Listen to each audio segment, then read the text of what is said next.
Last question is, I hear there's an interesting story behind the name Starfish. The name Starfish comes from actually a documentary I did during the Haiti earthquake. And we had been shooting at an orphanage before the earthquake, and we went back to see that same orphanage afterwards. And it was awful. It was awful.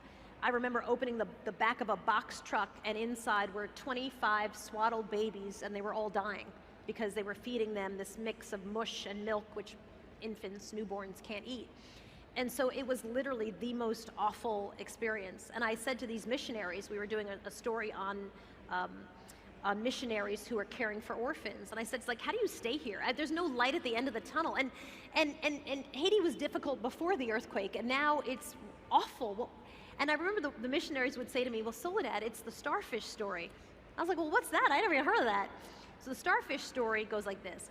A boy is walking along the beach, the tide's gone out, and all these starfish have been beached on the sand. And so the boy starts picking up starfish, and to save them, chucks them back into the water. And a man comes up to him and says, what are you doing? This beach goes on for miles. There are literally 1 million starfish. This is a complete waste of time. And the kid picks up a starfish and says, well, I guess it matters to this one, and chucks it in. And so we used it as a metaphor in the documentary of no matter the number that you're trying to help, certainly for these missionaries, they wanted to be helpful, whether it was 5 or 50 or 1. And certainly for our media company, we believe telling stories of individuals can represent a greater whole, and that it does matter, that one person's story is never just one person's story. It is meaningful far beyond that one.